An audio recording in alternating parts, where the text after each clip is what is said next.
உறக்கச் சொல்லுங்கள் நிகழ்ச்சிக்கு அனைவரையும் வரவேற்பதில் பெருமிதம் அடைகிறது புதிய தலைமுறை. நேயர்களே, இன்றைய உலகம் உயிர்ப்புடன் இருக்க வேண்டும் என்றால் அனைவருக்கும் உணவளிக்கும் உழவு தொழில் பொலிவுடன் இருக்க வேண்டும். அந்த உழவு தொழில் பொலிவுடன் இருக்கிறதா என்றால் இன்றைய சூழ்நிலையில் விவசாய நிலங்கள் கான்கிரீட் காடுகளாக மாறிக்கொண்டிருக்கின்ற ஒரு பக்கத்தில், அதே போல விவசாயிகள் மற்ற தொழில்களை நோக்கி நகர்ந்து கொண்டிருக்கின்றனர். மற்றொரு புறத்தில் இளைய தலைமுறையில் சிலர் விவசாயத்தை நோக்கி திரும்ப பார்க்க ஆரம்பித்திருக்கின்றனர். எனவே இன்றைய சூழ்நிலையில் உழவு தொழில் விவசாயத்தை ஒரு தொழில்முறையாக பார்க்க வேண்டுமா, லாபம் நஷ்டம் தரும் தொழில்முறையாக பார்க்க வேண்டுமா, அல்லது விவசாயத்தை ஒரு பாரம்பரிய வாழ்க்கை முறையாக பார்க்க வேண்டுமா என்பது குறித்து தான் இன்று விவாதிக்க இருக்கிறோம். இது குறித்து பேசுவதற்காக பலர் நம்மிடையே வந்திருக்கின்றார்கள். முதலில் நமது சிறப்பு விருந்தினர்களை அறிமுகம் செய்து வைப்போம். முதலாவதாக திரு அரச்சலூர் செல்வம் வந்திருக்கிறார். இயற்கை விஞ்ஞானிகள் கூட்டமைப்பை சேர்ந்தவர், மிக சிறந்த பேச்சாளர். திரு செல்வம் அவர்களை வரவேற்போம். விவசாயிகள் சங்கத்தை சேர்ந்த கந்தசாமி வந்திருக்கிறார், அவரை வரவேற்போம். அவருக்கு அடுத்தபடியாக பொருளாதார நிபுணர் விஸ்வநாதன் வந்திருக்கிறார். அடுத்தபடியாக நல்ல கீரை அமைப்பை சேர்ந்த திரு ஜெகநாதன் வந்திருக்கிறார், அவரை வரவேற்போம். எனவே நால்வரை வரவேற்று இன்றைய உறக்கச் சொல்லுங்கள் விவாதத்தை தொடங்குவோம். முதலில் வாழ்க்கை முறையாக இருக்க வேண்டும் என்று பேசுவதற்காக நீங்கள் வந்திருக்கிறீர்கள். எல்லா தொழில்களிலும் லாபம் வந்தால்தான் தொடர்ந்து நடத்துவோம். ஆனால் லாபம் வராத ஒரு தொழிலாக விவசாயம் தற்போது பார்க்கப்படுகிறது. நிறைய நஷ்டம் ஏற்படுகிறது என்பது போலெல்லாம் பேசப்படுகிறது. எனவே லாபம் வராத தொழிலில் தொடர்ந்து இருக்க வேண்டும், தொடர்ந்து நடத்த வேண்டும் என்று நீங்கள் கருவதற்கு காரணம் என்ன? உங்கள் தரப்பு வாதங்களை எடுத்து வைங்க. அக்ரி கல்ச்சர் இல்லைங்க, அக்ரிகல்ச்சர் தான். அக்ரி பிஸ்னஸ் இல்லை. ஐயா நம்மாழ்வா சொல்லுவாங்க, அடிக்கட்டு மண்ணுக்கு, நடுக்கட்டு மாட்டுக்கு, மேல்கட்டு வீட்டுக்கு. இதுதான் நம்ம விவசாயம். இன்னைக்கு விவசாயம் அப்படி இல்லை. அடிக்கட்டு மண்ணுக்கும் நடுக்கட்டு மாட்டுக்கும் போயிருந்தா எல்லாம் உற்பத்தி விவசாய வீட்டுக்கு வந்திருக்கும், விவசாயிகள் வாழ்க்கை செழிப்பாக இருந்திருக்கும். இன்றைக்கி விவசாயம் மோசமானதுன்னு சொல்லிட்டு இருக்காங்க. ஆனால் கார்பரேட்ஸ்லாம் எனக்கு விவசாய நிலத்தை வாங்கிட்டு இருக்காங்க. உண்மையிலே விவசாயம் ஒரு நட்டமான தொழில் இல்லை. உலகம் தொடங்கினப்போ இருந்த தொழில் உலகம் இருக்க வரைக்கும் இது இருக்கும். விவசாயன்றவர் ஒரு விவசாயி மட்டும் இல்லைங்க, அவர் ஒரு விஞ்ஞானியாக இருக்கார், ஒரு பொறியாளராக இருக்கார். இத்தனை அறிவுகள், பாரம்பரிய அறிவுகள் இழந்திருக்கும். இந்த 50 வருஷத்தில் இருக்காரு, மருந்தெல்லாம் போடுறாருல, எல்லாமே. ஒரு விவசாயம் என்பது கிட்ட 15 தொழில்கள் தேர்ந்தவர். இந்த பாரம்பரிய அறிவுகள்லாம் இழந்து இருக்கிறதுனால தான் இன்னைக்கு விவசாயம் நமக்கு லாபம் நட்டமாக தொழிலாக பார்க்கணுமா அப்படின்ற நிலைமைக்கே நம்ம தள்ளப்பட்டிருக்கோம். மசானா புக்காக சொல்லுவாங்க, என்னோட நிலத்தில் ஒரு ஸ்பூன் மண் எடுத்தால் அதில் 10 லட்சம் நுண்ணுயிர்கள் இருக்கும்னு. ஒரு விவசாயன்றவன் அவன் வீட்டுக்கு மட்டும் சாப்பாடு போடுறவன் இல்லை, உலகத்துக்கு மட்டும் சாப்பாடு போடுறவன் இல்லை, இந்த உலகத்தில் இருக்க நுண்ணுயிர்கள் கிருமிகள்லேருந்து எல்லாத்துக்கும் சாப்பாடு போடுறவன். அந்த ஒரு தொழில் அது தொழில் இல்லை, அது வாழ்க்கை முறை தான். வாழ்க்கை முறையாக இருக்கவோ தான் அது இந்த இயற்கையோட ஒரு சார்ந்த ஒரு தொழில். அது தொழிலில் நமக்கு சாப்பாடு நமக்கு மட்டும் போடல, நம்ம நெல்லை சாப்பிட்டா மாட்டுக்கு புல்லை கொடுக்குறான். அந்த மாட்டோட எச்சத்தை வண்டு புழு பூச்செல்லாம் சாப்பிடுது. அந்த வண்டு புழு பூச்சை கோழி வாத்து சாப்பிடுது, அது எச்சத்தை மண்புழு சாப்பிடுது. நீங்க சொல்வதை பார்க்கும்பொழுது எனக்கு இந்த முன்னோர்கள் சொன்ன ஒரு வார்த்தை ஞாபகத்துக்கு வருது, பசியை போக்குபவன் இறைவன் என்று சொன்னார்கள். அது போல நீங்க இவ்வளவு பசியை போக்குறீங்க, ஆனால் நீங்க எல்லாம் கடவுள்கள் மாதிரி இருக்காங்க இந்த காலத்து விவசாயிகள். மாட்டு கருத்தை எல்லாம் அடுத்தவங்க கொடுங்க. விவசாயிகள் தங்களுடைய வாழ்க்கையோடு இருப்பதுன்னா நிலம் இருக்கும், நிலத்தை ஒட்டி வீடு இருக்கும், வீட்டில் ஒரு மாடுகள் இருக்கும், ஏர் உழுவதற்கு ஆடுகள் இருக்கும், கறவை மாடு இருக்கும். இது எல்லாம் சேர்த்து விவசாயம் செய்கின்ற போது அதை உற்பத்தி செய்யக்கூடிய உணவுப் பொருளை தான் ஒரு பகுதி உணவுக்கு வைத்துக்கொண்டு மீதி மக்களுக்கு கொடுப்பது தான் விவசாயிகளுடைய தரம். அப்போ கிராமப்புறங்களில் இருக்கக்கூடிய விவசாயிகள் தங்களோடு வாழ்வோடு சேர்த்து இந்த நாட்டு மக்களுக்கும் உணவளிக்க வேண்டும் என்ற அடிப்படையில் தான் விவசாயம் என்பது வாழ்க்கை முறையோடு இருக்க வேண்டும் என்ற அடிப்படையில் நாங்கள் சொல்லிக்கொள்ள விரும்புகிறோம். அது லாப நோக்கத்தோடு வந்தாக்கா மனிதனுக்கு உணவு என்பது போயிட்டு லாபம் எதில் கிடைக்குதோ அதில் தான் பண்ணுவாங்க. உருளைக்கிழங்கு வேணும்னா உருளைக்கிழங்கு மட்டும் பண்ணுவாங்க லாபம் வந்தாக்கா, ஏற்றுமதிக்கு. இப்போ ஆகையால் வாழ்க்கை முறையோடு தான் விவசாயம் இருக்க வேண்டும் என்று. சரி, இன்றைக்கு அணுகுண்டு ராக்கெட் வச்சிருக்கிறது மட்டும் ஒரு நாட்டினுடைய சுயசார்பு, இறையாண்மை, இன்னும் சொல்ல போனால் உலக அளவில் பாதுகாப்பு என்பதெல்லாம் பொய்யாகப்பட்டு தவிடி பொடியாகிவிட்டது. எந்த நாடு பாரம்பரியத்தை, விவசாயத்தை விடாமல் கையிலே வைத்திருக்கிறதோ அந்த நாடு தான் இன்றைக்கு உலக வல்லரசு என்பது இப்பொழுது நிரூபித்து காமிக்கப்பட்டிருக்கிறது. அந்த வகையில் இந்தியா வல்லரசுன்னு ஒத்துக்கிறீங்க நீங்க? தாராளமாக. ஏன்னா 120 கோடி மக்களுக்கு வெளிநாட்டினுடைய உணவு தேவையை எதிர்பார்த்து காத்து கொண்டிருந்த நாடு இன்றைக்கு லாபமோ நஷ்டமோ அதை பாராமல் உற்பத்தி செய்து வெளிநாட்டில் உள்ள மக்களுக்கு ஏற்றுமதி செய்கிறது என்றால் அந்த பாரம்பரியமான தொழிலை விடாததனால தான் இன்னைக்கு முன்னேற்றம் கண்டிருக்கிறோம். வாழ்க்கை முறைங்கிறது ஆற்று படுகையிலேருந்து வந்தது. அந்த ஆற்றுப்படுகையில் வந்த நாகரிகத்திலேருந்து தோன்றியது தான் விவசாயம். அந்த விவசாயத்தை தான் நம்ம வாழ்க்கை முறையாக இருக்கிறோம். ஆனால் வாழ்க்கை முறையை விட்டுட்டு நம்ம இன்னைக்கு எங்கேயே போய்கிட்டு இருக்கிறோம். விவசாயம் அழிந்தால் கலாச்சாரம் அழியும். அதுக்கு நிறைய நடந்துட்டு இருக்குதுங்க. நம்முடைய விவசாய அழியத்தானுங்க கலாச்சாரம் சீர்கேடு கொஞ்சம் கொஞ்சமாக வந்துட்டு இருக்குது. நீங்களே கண்கூட பார்க்குறீங்க. ஏன்னா உங்களுடைய தொலைக்காட்சியிலேயே பார்த்தீங்கன்னா ஏராளமான செய்திகள் பார்க்குறோம். அதுக்கெல்லாம் காரணம் என்னதுங்களா? விவசாயம் அழியுது, அதனால் கலாச்சாரம் அழியுது. இந்த அரிசியும் கோதுமையும் வந்து நிரப்பின அப்புறம் இதில் இருக்கிற சத்துக்கள் வந்து என்ன பண்ணுச்சுன்னா, இந்தியாவில் சர்க்கரை வியாதியை 70% பேருக்கு 5 கோடி பேருக்கு கொண்டாந்துருச்சு. இன்றைக்கி என்ன பண்ணுறாங்கன்னா, சர்க்கரை வியாதிக்காக தனித்தனியாக மீட்டிங். இது எதனாலன்னா, இந்த நெல்லையோ கோதுமையோ வியாபார ரீதியாக தொழில் ரீதியாக லாபம் சம்பாதிக்கணுன்றதுக்காக எவ்வளோ பேர் எந்தெந்த விவசாயிங்க வந்து போட்டு உடனே அந்த 110 நாள் பயிரோ 120 நாள் பயிரோ குறுகிய கால ரகமாக போட்டு இந்த விவசாயத்தை வந்து தொழிலாக்கி அதில் வந்து மொத்தமே சக்கரை வியாதி ஆயிடுச்சு. இது பாரம்பரிய முறையாக இருந்திருந்தால் இந்த சக்கரை வியாதியே வந்திருக்காது. சிறுதானியத்துக்கு கொடுக்க வேண்டிய மதிப்பு கொடுக்கல. அப்போ இந்த பக்கம் இருக்கவங்கள சக்கரை வியாதிக்காரர்கள் சொல்ல வரீங்களா? சக்கரை வியாதியை வர வச்சவங்களே அவங்க தான். மனிதன் விலங்காக இருந்து காடுகளில் வாழ்ந்தபோது விலங்குகளைப் போல உணவுகளை தேடி உட்கொண்டான். அதன் பிறகு கால சூழ்நிலைகள் பருவ சூழ்நிலைகள் மாறும்போது விலங்குகள் தங்கள் உணவுக்காக இடம் விட்டு இடம் பெயர்ந்து சென்றன. இந்த சூழ்நிலையில்தான் மனிதனுடைய முதல் சிந்தனை, முதல் தேடல் ஆரம்பமாச்சு. உணவிலிருந்து தான். அதனால் உணவு என்பது நிச்சயமாக ஒரு வாழ்க்கை முறைதானே தவிர நிச்சயமாக தொழில்முறை அல்ல. பணம் சம்பாதிக்கிறதுக்கு 1008 தொழில் இருக்கு, நீங்க அதை போய் செய்யுங்க. ஆனா உணவு உற்பத்திக்குன்னு விவசாயம் ஒண்ணுதான் இருக்கு. இதை ஒன்னையாவது விட்டு கொடுங்கன்னு நான் உங்கள்கிட்ட கேட்டுக்கிறேன். உலகத்துக்கே உயிர்ப்பால் கொடுக்கறது விவசாயம். அதனால அதை விட்டு நாங்க போக முடியாது, எங்க வாழ்க்கையோட இணைஞ்சதுங்க அப்படின்னு சொல்லியிருக்காங்க. நீங்க என்ன சொல்ல போறீங்க? இன்னைக்கு ஒரு தனி மனிதன் 1.5 மனிதனுக்கு தேவையான உணவை உற்பத்தி செய்ய வேண்டும். அப்ப அந்த ஒரு மனிதன் அந்த 1.5 மனிதனுக்காக தன் வாழ்க்கையை தியாகம் பண்ணணுமா? உங்களுடைய அறியாமையால் எப்படி விவசாயம் பண்ணணும், எது தொழில்நுட்பம் எது தொழில்னு தெரியாமையே என்னமோ எப்போதும் உழது போலயே உழவிக்கிட்டு காலம் பார்க்காம நீருக்கு ஏற்ற மாதிரி விதைக்காம விதைச்சுக்கிட்டு ஒரு நெல்லா ஒரு வயல்ல ஒரு ஏக்கர்ல ஒரு கொஞ்சோண்டு நெல் இருந்தா சுத்தி இருக்க எல்லாரும் நெல்லு தான் போடுவாங்க. மாற்றம்ங்கிறத புதுமையை புகுத்தாம இளைஞர்கள் நாங்க வல்ல எங்க மேல குறை சொல்றீங்களே, மாற்றத்தை உருவாக்காத அதை தொழிலா பார்க்காத உங்களோட விவசாயத்தை முடிக்கிற நீங்க தான் பாவிகள், நாங்க கிடையாது. பழமைவாதிகள் இன்னைக்கு நடக்கக்கூடிய அவங்களுடைய பழமைவாதத்தில் நடக்கக்கூடிய பிரச்சனைகள் நான் சொல்றேன். 500 குடும்பம் வாழ்வதற்கு 500 ஏக்கர் இடத்தை அபகரிக்கிறார்கள். இதுதான் உண்மை. 500 ஏக்கர் அபார்ட்மெண்ட்ல வாழ வச்சா 10 ஏக்கர்ல நல்ல வசதியான வாழ்க்கை வாழ்ந்துடலாம். பாக்கி 490 ஏக்கரை சரியா பிரிச்சு கொடுத்து சரியா விவசாயம் பண்ணா 3 ஏக்கர் விவசாயத்தை கரெக்டா பண்ணா அது லாபமான தொழில். அந்த லாபமா நாங்க பண்ணுங்கன்னு சொல்றேன். விவசாயத்தை அழிக்க வேண்டியது எங்க நோக்கம் இல்ல, விவசாயத்தை மேம்படுத்துங்கன்னு சொல்றோம். இன்னைக்கு உலகத்திலேயே விவசாயிங்க தான் தற்கொலையில் அதிகமாக சாகுறாங்க. வேற எந்த தொழில் சார்ந்தவங்க சாகுறாங்களா? விவசாயி தான் சாகுறோம். விவசாயிகள் இது தொழிலாக பாவிக்காம இது பாரம்பரியம்னு பாவிச்சதுனால நிறைய பேர் இந்த விவசாயத்தை விட்டே போயிட்டாங்க. விவசாயத்தை விட்டு போனத்தினுடைய இதுதான் வெளிநாட்டிலேருந்து இறக்கி நிற்கிறோம். விவசாயத்தை தொழிலாக பார்த்தா தான் இன்னைக்கு அந்த விவசாய குடும்பமே பிழைக்கும். அதுக்கு காரணம் இன்னைக்கு பட்டணத்தில் பார்த்தீங்கன்னா அவங்க புதிய தலைமுறைகளோடு பார்த்துருக்கோம். யார் எந்த தொழில் வேணால் செய்யட்டும், ஒரு பகுதி நேரமாக மாடி வீட்டு தோட்டம்னு சொல்லிட்டு நீங்களே அறிமுகப்படுத்தியிருக்கீங்க. அதாவது டெக்னாலஜியை புரிஞ்சுக்கிட்டா விவசாயம் தழைக்கும். இப்போ அவங்களோட கருத்து எல்லாமே விவசாயத்தை வாழ்க்கை முறையில் பார்க்கணும், அதில் இருக்கிற லாபத்தை பார்க்கக்கூடாது, நஷ்டத்தை பார்க்கக்கூடாதுன்னு சொல்லியிருக்காங்க. அந்த காலத்தில் விவசாயம் பண்ண தலைமுறையாக பண்ணன்னு சொன்னாங்க. அந்த விவசாயத்தில் இப்போ விவசாயத்தில் 2 பகுதி இருக்குது. உற்பத்தி ஒன்று, ப்ரொடக்ஷன் அண்ட் மார்க்கெட்டிங். அந்த விற்கிற பொருளை விளைவிக்கிற பொருளை விற்க தான் போகிறாங்க.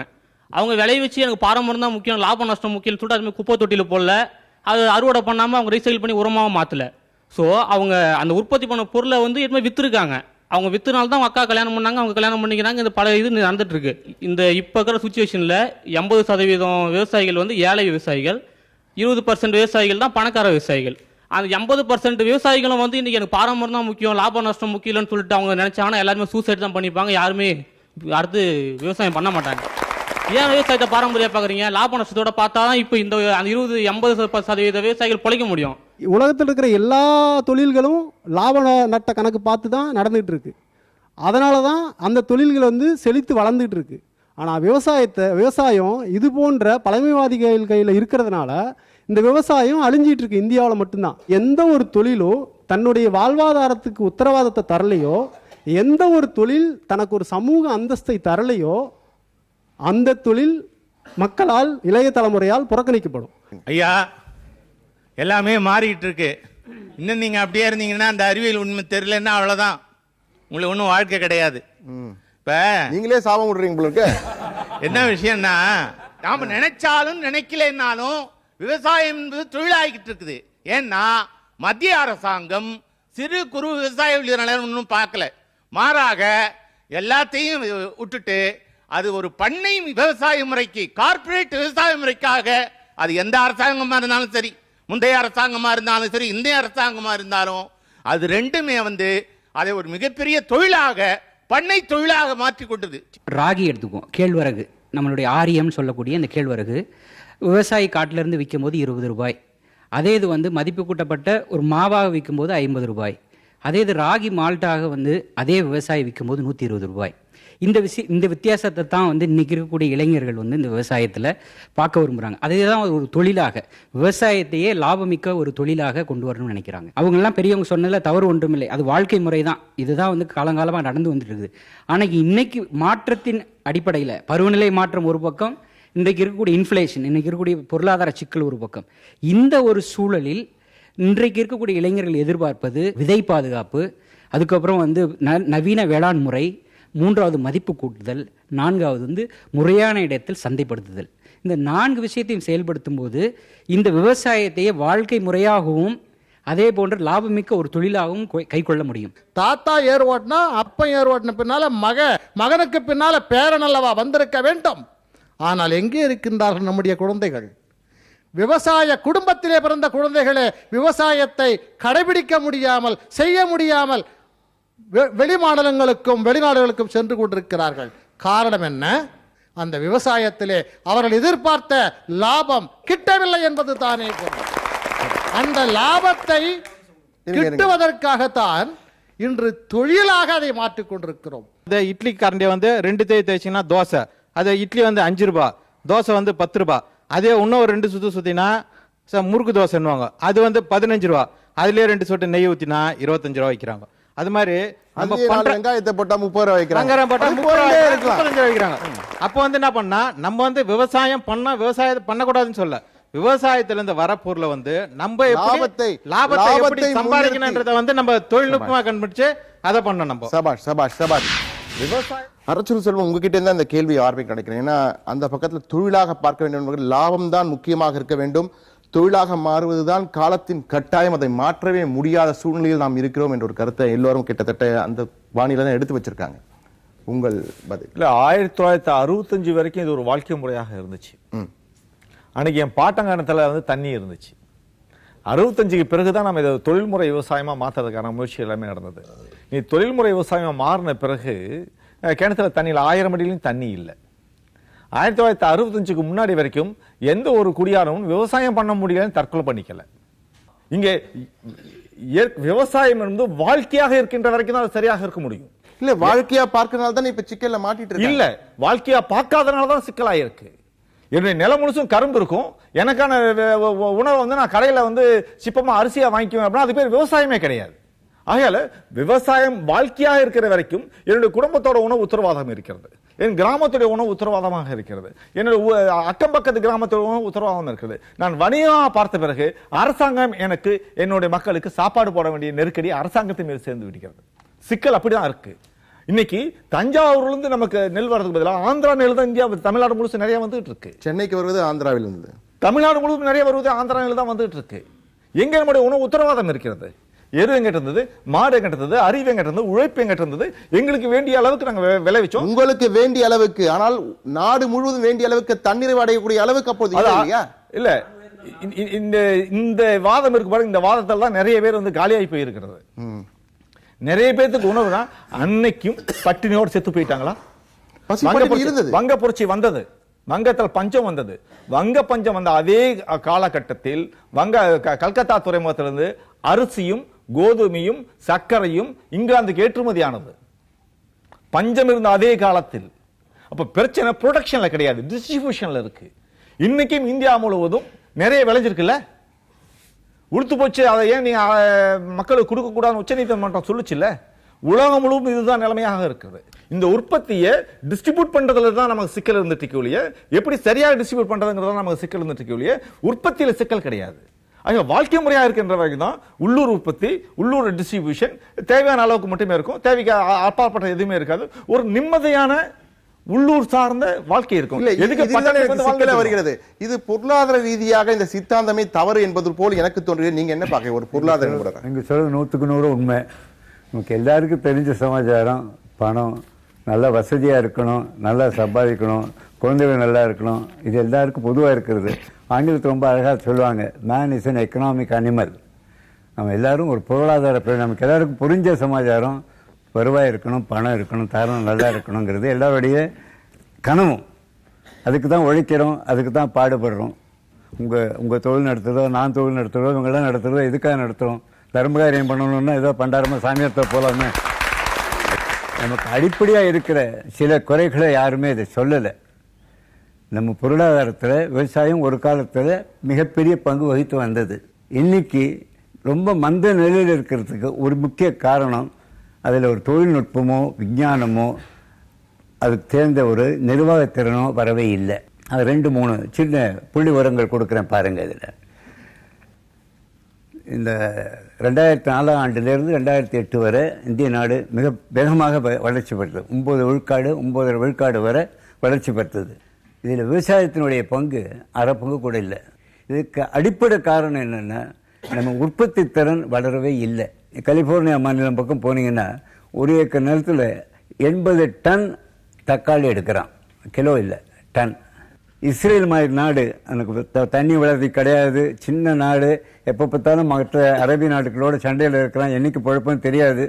அவன் 200 டன் தக்காளி எடுக்கிறான், நம்ம 5 டன் சராசரியாக எடுக்கிறோம். முதல்ல நமக்கு அடிப்படையாக இருக்கிற பிரச்சனை உற்பத்தி திறன் அதிகரிக்க வேண்டும். இது அவன் மாதிரி 10,000 கிலோ பண்ணாட்டா கூட 800 கிலோ, நம்மளாம் அவ்வளோ அடிமுட்டாள்கள் இல்லையே, நல்ல புத்திசாலி, அழகாக பேசுகிறாங்க, நம்மளாம் விஷயம் தெரிஞ்சவங்க, விவரம் தெரிஞ்சவங்க. இந்த 800 கிலோலேருந்து 1600 கிலோ பண்ண முடியாதா? ஒரு புல் விளையிற இடத்துல 2 புல் பண்ண முடியாதா? ஏன் பண்ணலை? அப்படின்னா இந்த கண்ணை மூடிட்டு இவங்க எங்களுக்கு இந்த முறையெல்லாம் வேண்டாம், மரபணு மாற்றம் எனக்கு வேண்டாம். எவ்வளோ விவசாயிங்க உங்கள் ஊரில் படித்தவங்க பட்டாயிரம் வேலை செய்கிறாங்க, கொஞ்சம் கணக்கு சொல்லுங்கள். நான் கிராமமாக போய் பார்க்குறேன், அவன் படிச்சுட்டு 5000 பேர் 10,000 பேர் வருஷம் விவசாய இன்ஜினியர் தயார் பண்ணுறோம். அதில் ஒரு 100 பேர் கூட விவசாயத்துக்கு போய் வேலை செய்ய மாட்டேங்கிறான். ஏன்னா அதில் காசு கிடையாது. விவசாயம் கொடுத்துல விஞ்ஞானம் கொடுக்கலாம், தொழில்நுட்பம் கொடுக்கலாம், நிர்வாகம் கொடுக்கலாம். இதெல்லாம் இல்லாமல் விவசாயத்தை முக்கியத்துவம் பண்ண முடியாது. நிச்சயமா. அவருடைய கருத்துக்கு நீங்க என்ன சொல்றீங்க கந்தசாமி? தொழில்முறை நோக்கு இல்லாமல் செயல்படுவதால் தான் விவசாயிகள் ஒரு லாபம் இல்லாத தொழிலாக இருக்குன்னு சொல்றாரு. விவசாயத்துறை, வேளாண் துறையில உற்பத்தி அதிகமானால் நஷ்டம் அதிகரிக்கும். காரணம் என்னன்னா, விவசாயத்துறையில 1 கிலோ தக்காளி 50 ரூபாய்க்கு வித்துதுன்னா நான் பைய எடுத்துட்டு போய் நானும் கூட தான் விலைக்கு வாங்கணும். ஏன்னா எங்கிட்ட தக்காளி இருக்காது. எங்கிட்ட தக்காளி இருக்கையில் 5 ரூபாய்க்கு 2 ரூபாய்க்குமே அதை எடுத்து வெளியில் தான் கொட்டணும். அதுதான் இன்னைக்கு நடந்துட்டு இருக்குது. அப்போ நஷ்டம் அதிகமாகும். உற்பத்தி அதிகமானால் நஷ்டம் அதிகமாகுது. வேளாண் துறையில் அடிப்படை அதுதான். தொழில் துறையில் அப்படி இல்லை. எந்த ப்ரொடக்ஷன் அதிகமாச்சோ, எவ்வளவு ப்ரொடக்ஷனோ அவ்வளோ, 3 ஷிஃப்ட் வேலை செஞ்சு ப்ரொடக்ஷன் அதிகமாக, அன்னைக்கு லாபம் அதிகம், ஷேர் மார்க்கெட் கூட எல்லாமே வந்துருங்க. அரசாங்கம் இந்த உணவு உற்பத்தியில் ஒரு எசென்சியல் கமாடிட்டிஸில் வச்சிருக்கிறாங்க. ஏன்னா பொதுமக்களுக்கு குறைந்த அளவில் அவங்க விநியோகம் பண்ணியாகணும், இல்லைன்னா அரசாங்கத்தில் அவங்க உட்கார முடியாது. அப்போ அதை ஸ்டெபிளைஸ் பண்ணோன்னு சொன்னால் அவங்க அதை விலை ஏறக்கூட மாட்டாங்க. அப்போ விலை ஏறக்கூட மாட்டாங்கன்னா கொஞ்சம் விலை ஏறிச்சுன்னா உடனே இறக்குமதி பண்ணி அதை காம்பன்சேட் பண்ணிடுவாங்க, பெரிய லாபம் கிடைக்காது. உற்பத்தி அதிகமாச்சுன்னா விலை குறைஞ்சி அவன் சாகணும், அதை தவிர வேறு வழி இல்லை. தொழில் முறையாக இருந்தானா, வாழ்க்கை முறையாக இருந்தானா, லாபம் கிடைக்கணும்னாக்கா என்ன பண்ணணும்? அரசாங்கம் மொத்த வர்த்தகத்தை தன்னுடைய கட்டுப்பாட்டில் வச்சிருக்கணும். இப்போ அப்படி இல்லை. 10 ஹோல்சேல் வியாபாரிகள் நினைச்சா ஏற்றுவாங்க, இறக்குவாங்க.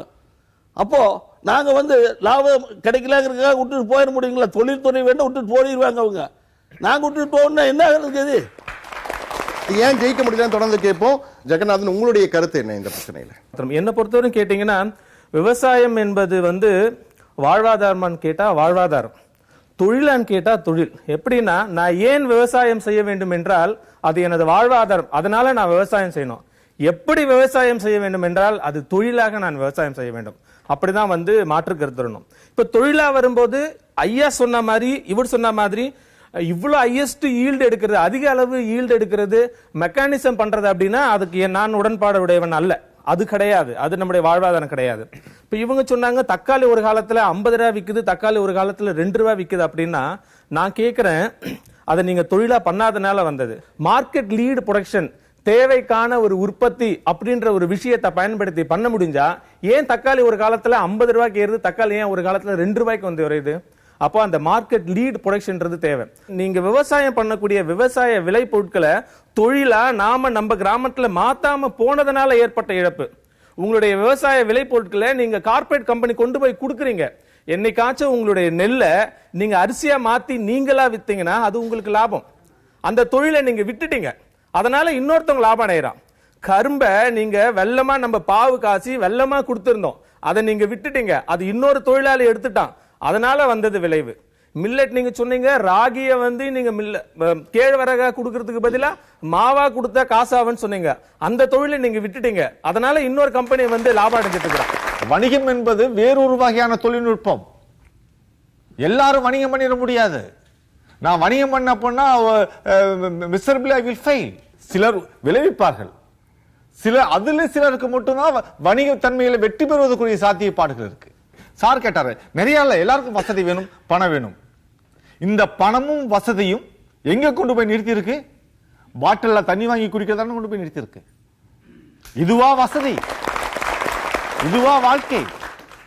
நம்முடைய ஆதாரம் காசாக விற்கப்படுகின்ற, காசா வாங்கி குடிச்சா மட்டும்தான் இனிமே பாதுகாப்பான தண்ணி அப்படிங்கிற ஒரு நிலைமைக்கு மாறி போயிருக்கும்ல. கூவம் என்னாச்சு? ஒரு தலைமுறைக்கு முன்னாடி கூவத்தை தண்ணி அள்ளி குடிச்சோம்ல.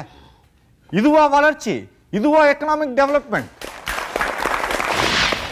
இந்தியாவில் நீங்க பொருளாதாரம் சொன்னீங்க, தகவல் தொழில்நுட்பத்துறை 14% வளர்ந்து 16% வளர்ந்தது. தொழில்துறை உங்கள்கிட்ட 9% நீங்க சராசரி சொன்னீங்க. ஆனால் வளர வேண்டிய வேளாண்மை துறை 4% இருந்தால் சரியான வளர்ச்சி, இல்லைன்னா வீக்கம். ஆனால் என்ன நடந்தது? நீங்க நடந்தது என்னன்னா 2% வளர்ச்சியை தாண்டல.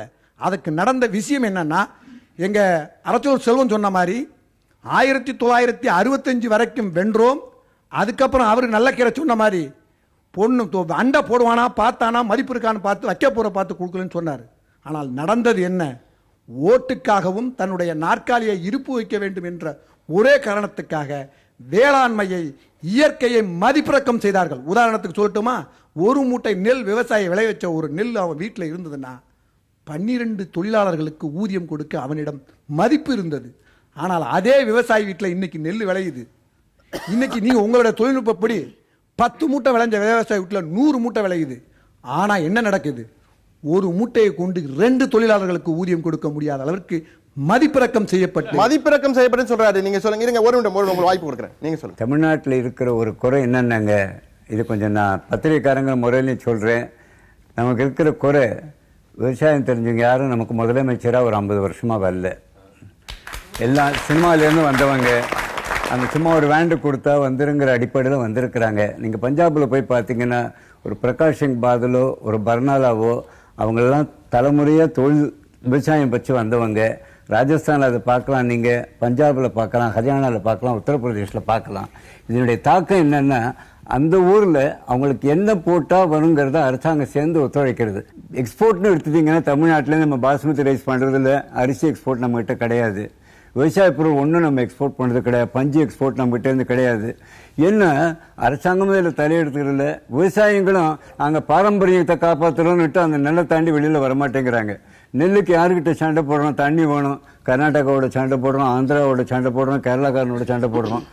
அது தண்ணி அதிகம் குடிக்கிற கிராப். அதை விட்டுட்டு ஏன் நீங்க சோளம் போட மாட்டேங்கிறீங்க? கண்மூடித்தனமாக நவீன உத்திகளை பயன்படுத்த மாட்டோம் நீங்க சொல்றதுதான் வாழ்க்கை முறையை. நாங்க பாரம்பரிய விவசாயம் வாழ்க்கை முறையில் தான் இருக்கோம், நாங்க அப்படிதான் இருப்போம், நவீன உத்திகளை பயன்படுத்த மாட்டோம் சொல்றதுனால தான் நீங்க ஒருவேளை இப்படி இருக்கீங்களோன்னு ஒரு சந்தேகம் எனக்கு வருது.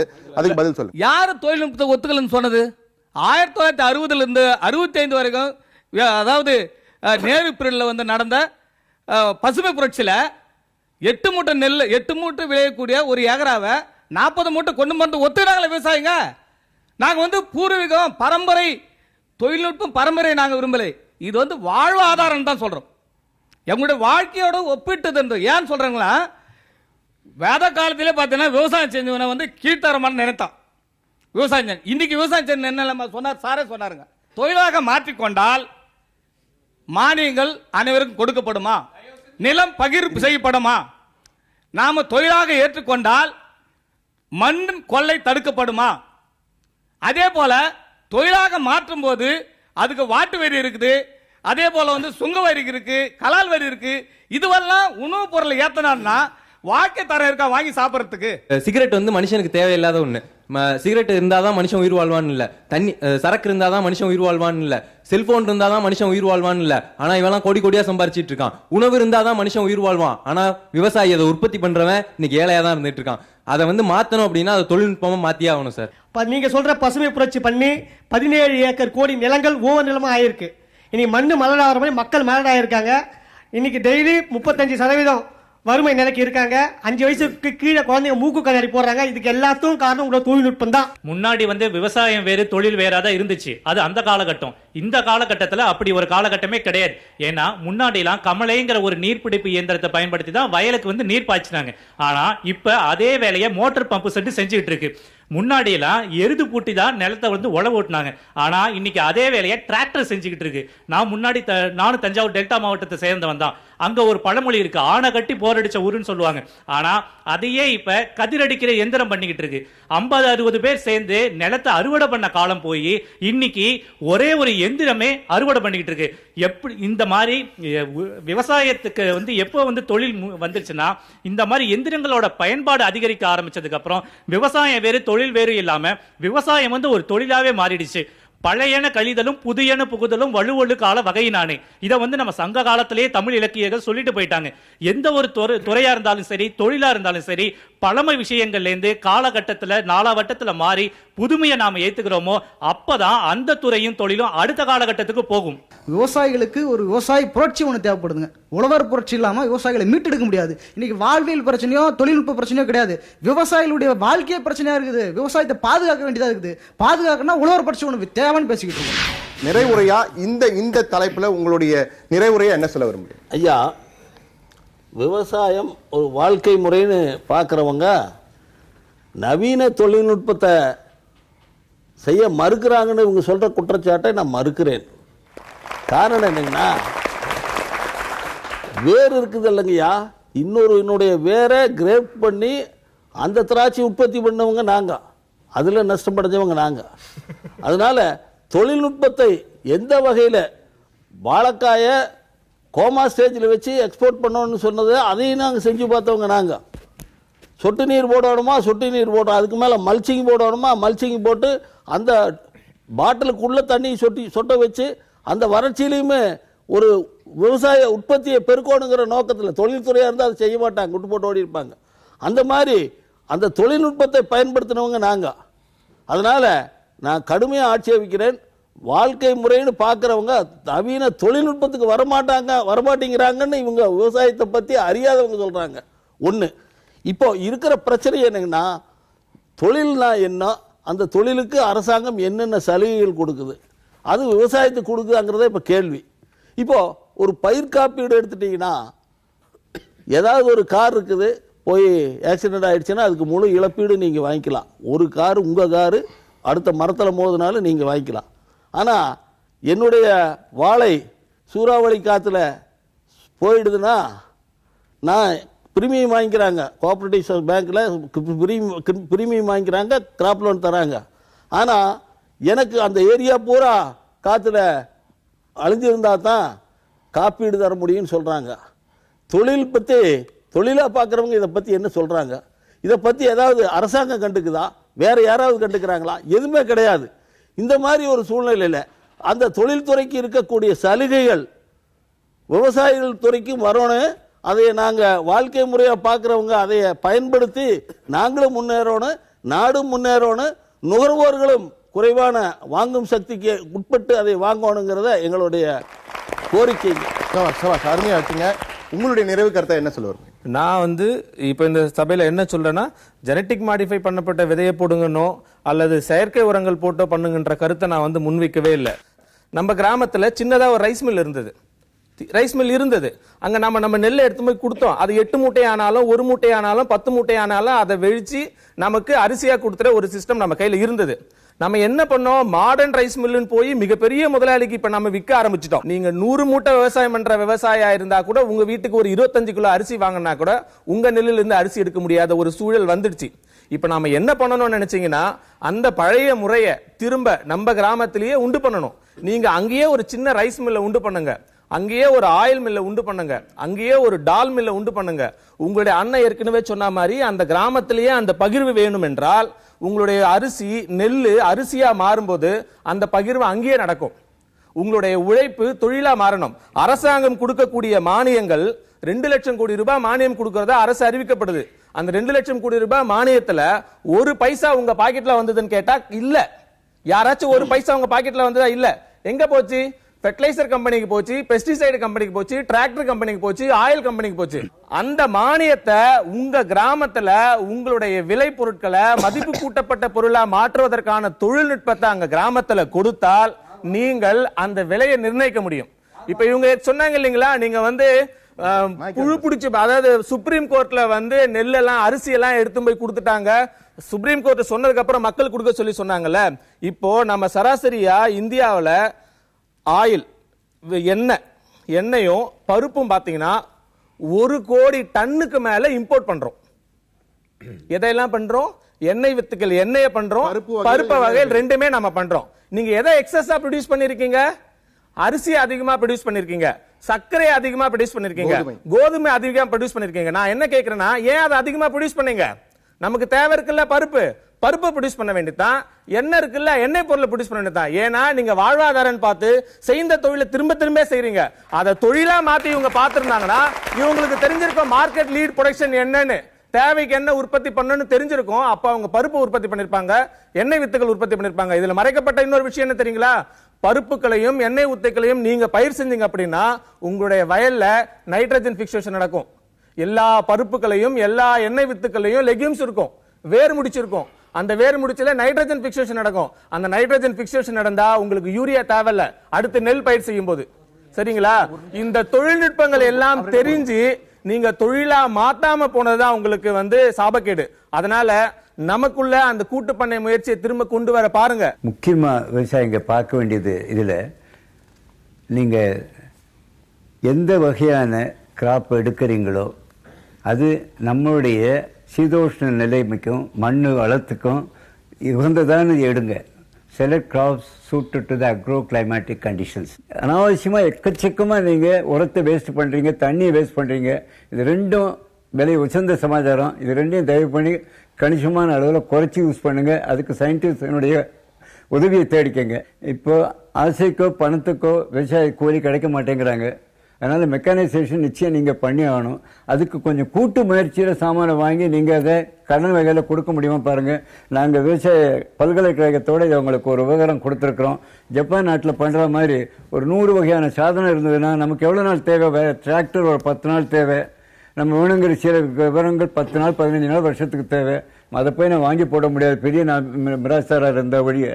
அதனால இதெல்லாம் இனிவான முறையில் கிடைக்கும் படுங்க. 6வது முக்கியமான காரியம், ஒரு டீ கடை வைக்கணும்னா பால் எங்கே கிடைக்கும், டீ எங்கே கிடைக்கும், என்ன விலை விற்கலாம்னா ஒரு நிர்வாகம் வேணும். இங்கே யாரோ ஒருத்தர் சொன்னார் எங்கள் விவசாயத்தான் எல்லாமே ஆளினால் அவனுக்கு 30 தொழில் தெரியும்னு சொன்னார், மாறு தட்டினார். அப்படி இல்லை. எனக்கு தெரிஞ்ச அளவு நான் பொருளாதாரம் பற்றி 50 வருஷம் எழுதுகிறேன். எனக்கு தெரிஞ்ச பொருளாதாரம் அடைவு ஒரு கைமண்ணு கூட இல்லை. அந்த மாதிரி நீங்களும் நம்புங்க.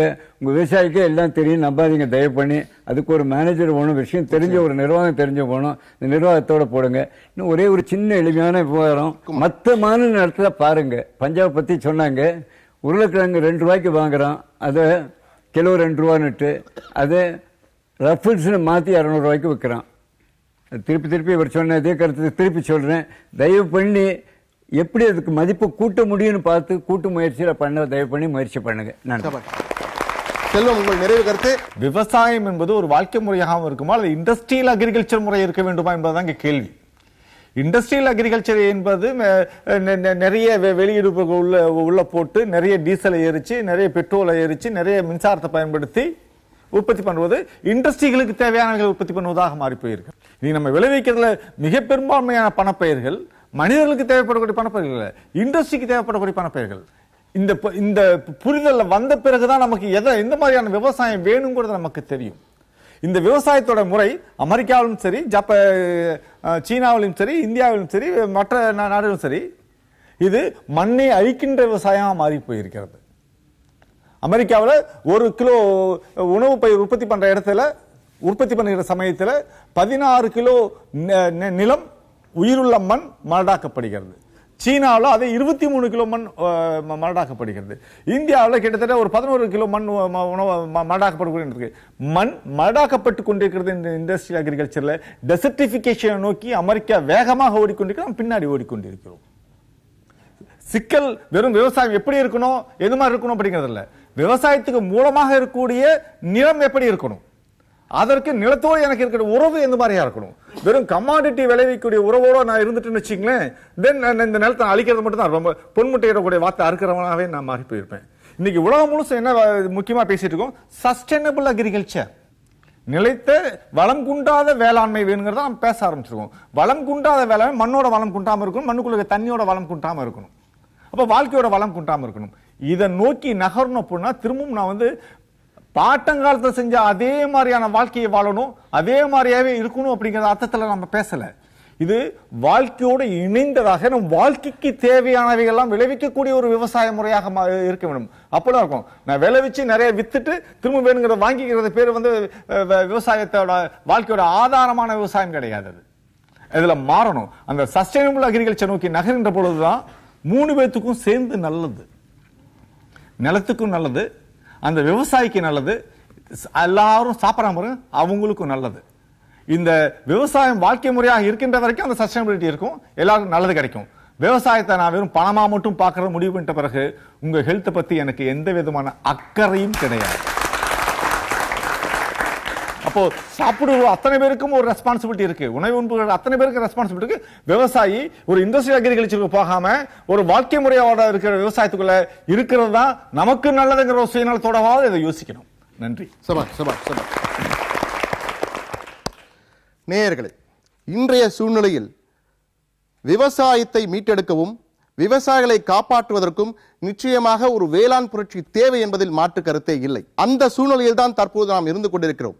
அந்த வகையில் வேளாண் விஞ்ஞானியாக இருந்த நம்மாழ்வார், மறைந்த நம்மாழ்வார் கூறியது போல, மண்ணில் விதைந்த விதைகள் மேல் எழும்புவதற்கு மழைத்துளி பயன்படுவது போல இன்றைய விவாதத்தில், இன்றைய உறக்கச் சொல்லுங்கள் நிகழ்ச்சியில் பல்வேறு கருத்துக்கள், மாற்று சிந்தனைகள், மாற்று கருத்துக்கள் எல்லாம் எடுத்து வைக்கப்பட்டன.